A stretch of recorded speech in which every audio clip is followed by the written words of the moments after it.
तो अगर मैं कहूँ आपसे कि आपको भी साथ जो है सावधानी बरतनी होगी और आपको भी सावधानी बरतनी चाहिए। हो क्या रहा है अभी के समय में जो है, हाल फिलहाल में जो है ना, कि सावधान होना इसलिए जरूरी है, जनगणना के नाम पर जो है आपसे धोखाधड़ी किया जा रहा है। ठीक है, आपके साथ धोखाधड़ी हो सकता है, आपके बैंक अकाउंट से पैसे निकाले जा सकते हैं। इससे बचने के लिए आप क्या कर सकते हैं, इसको बढ़िया से समझे, उसके बाद फिर जो है आप अपना सुरक्षित रहें। कहते हैं जनगणना एक सरकारी प्रक्रिया है।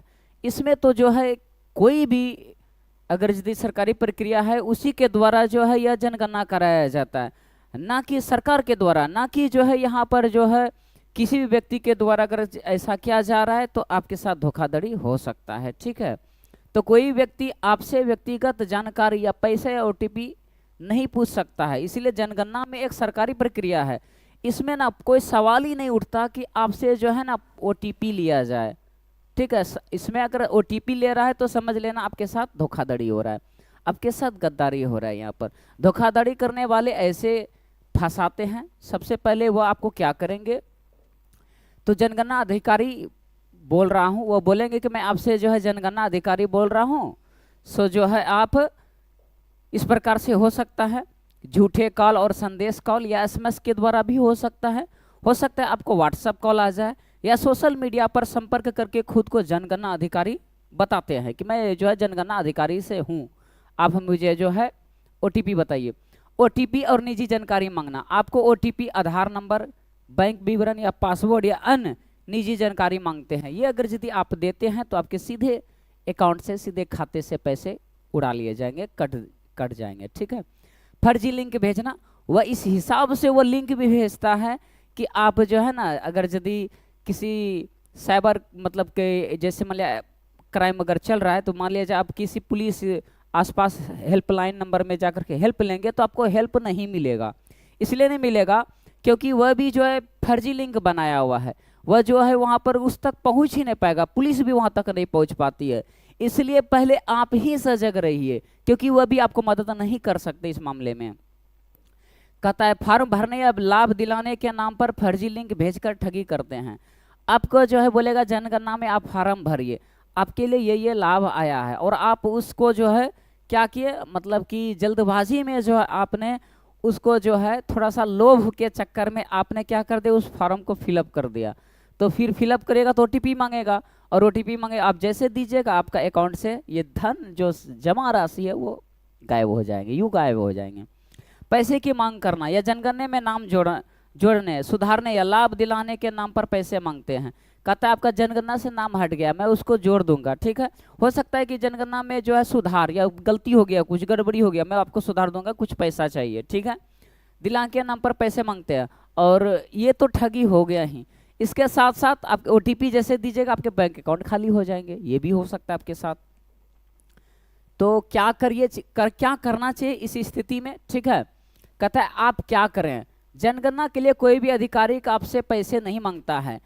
कभी भी जनगणना अधिकारी आपसे पैसा मांग ही नहीं सकता है। अगर यदि आपसे पैसा मांग रहा है तो वो जनगणना के लिए नहीं, आपसे धोखाधड़ी करने के लिए आया है, आपके साथ ठगी करने के लिए आया है। ठीक है, और किसी को भी अपनी निजी जानकारी, ओटीपी, पासवर्ड या बैंक विवरण साझा न करे।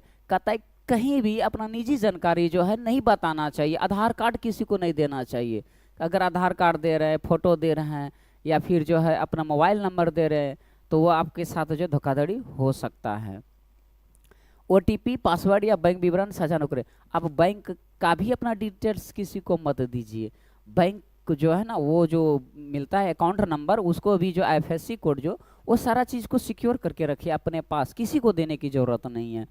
किसी भी अनजान लिंक पर क्लिक न करें। अगर वो किसी चीज़ को भेजे मोबाइल में कि चलिए इसको क्लिक करिए, आपका फार्म भरा जाएगा, तो आपको उसको क्लिक नहीं करना। जैसे क्लिक करेंगे तो फिर वो उसका लिंक, आपका सारा डिटेल्स उसके पास चला जाएगा। वो उन्होंने उतना सारा सेटअप करके लगा के उसमें रखा हुआ है कि जैसे आप उसमें इन किए कि सारा आपका पूरा टोटल अलाउ, एक मतलब होता है ऑप्शन, उसमें अलाउ कर लेगा, पूरा एक्सेस अलाउ मांग लेगा आपका। ये नहीं, पूरा डिटेल्स जो है फ़ोन में जो चीज़ है सारा वो उनको दिखना शुरू हो जाएगा, फिर आपका वहीं से गेम होना शुरू हो जाएगा। केवल आधिकारिक जानकारी पर ही भरोसा करें। अधिकारी यानी कि जो भी अधिकारी आते हैं वो उन पर भरोसा कर सकते हैं। बाकी जो है ये नहीं होता है, आपके साथ ठगी ही होगा। संदेह होने पर तुरंत संबंधित अधिकारियों से संपर्क करिए। अगर यदि लगे कि ये हमारे साथ फ्रॉड कर रहा है तो आप संपर्क करिए, ठीक है। अधिकारी से बात करिए कि सर देखिए यहाँ पर मेरे गांव में आया है, सो ऐसे फॉर्म भर रहा है, और वो जो है कभी बोलता है कि हम आपके लिए जो है सरकारी लाभ में जो है दिला सकते हैं, नाम जोड़ने सुधार में लाभ में, ऐसा कुछ वो हमसे पैसा मांग रहे हैं, ठीक है। तो आप उसको जो है क्या कर सकते हैं, इस प्रकार से उनको जो है जानकारी दे करके और फिर उसको पकड़वा सकते हैं, ठीक है।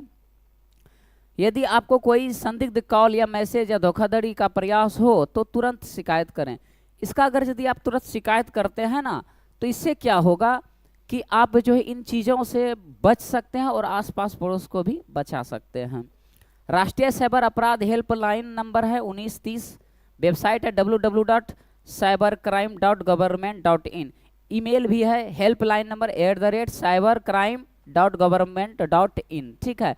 आप इन पर भी जो है 1930 पर कॉल करिएगा, वह जो है आपके तुरंत हाजिर सेवा में आ जाएंगे, आपसे अच्छी अच्छी जानकारी देंगे। आप बेहतर जो है अपना बताइएगा तो फिर वो भी आपको समझेंगे बढ़िया से, फिर आप सावधान रहिएगा, ठीक है।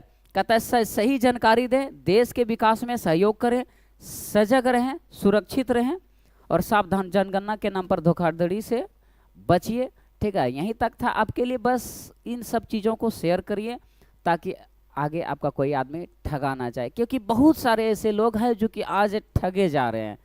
आप उनका शिकार ना बने और ना ही किसी को बनने दें।